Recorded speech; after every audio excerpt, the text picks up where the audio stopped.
అంతర్జాతీయ యోగా దినోత్సవం సందర్భంగా నర్సాపూర్ మండల లీగల్ సర్వీస్ కమిటీ ఆధ్వర్యంలో Narsapur civil judge K Anitha ఆధ్వర్యంలో ఇంటర్నేషనల్ యోగా డేను నిర్వహించారు.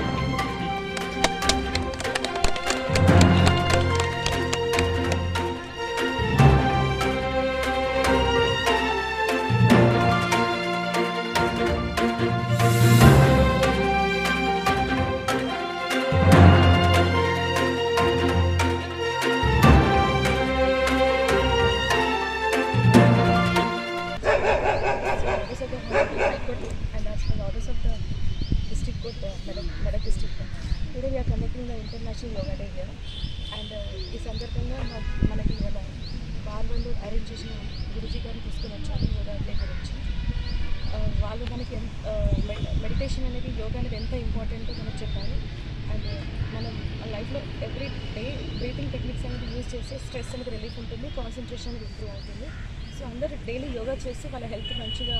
ప్రజలందరికీ 10వ అంతర్జాతీయ యోగా మహోత్సవ శుభాకాంక్షలు తెలియజేస్తూ, ముఖ్యంగా ఈరోజు ఈ న్యాయస్థానం పరిధిలో ఈ కార్యక్రమాన్ని ఏర్పాటు చేసినటువంటి న్యాయమూర్తి గారికి ప్రత్యేకంగా ధన్యవాదాలు తెలియజేస్తున్నాం.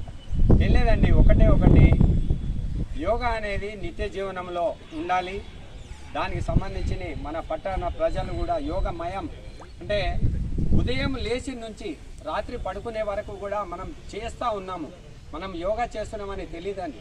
ఉదయం లేవగానే పళ్ళు దోమడం కూడా యోగానండి. బ్రష్ చేస్తున్నాం, మానేసి పళ్ళు దోమాలి, పళ్ళని రుద్దాలి, అక్కడి నుండే ప్రారంభమవుతుంది.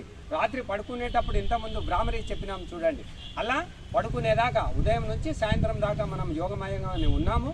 కాకపోతే మనకు ఒక అవేర్నెస్ అనేది ఒక పండుగలాగా మనకి ఇలాంటి మంచి అవకాశము.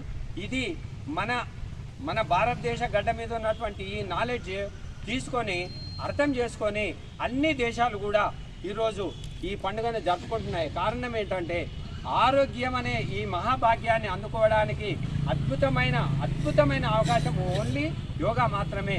కాకపోతే మన రిక్వెస్ట్ ఏంటంటే ఒకటి ఇక్కడ ఉద్దేశం అర్థం కావాల్సింది ఏంటంటే సరళమైన యోగా అనేది ఉంది. కఠినమైన చూసి భయపడి చాలామంది దూరం అవుతున్నారు. అలాంటిది లేదండి, చాలా సరళంగా తప్పకుండా సహజంగానే మనం ఆరోగ్యాన్ని పొందవచ్చు. ఇలాంటి మంచి ఆరోగ్య అవకాశాన్ని అందుకొని మళ్ళీ సంవత్సరం వరకు మంచి ఆరోగ్యాన్ని పొందాలని ఆశిస్తూ ధన్యవాదాలు తెలియజేస్తాను.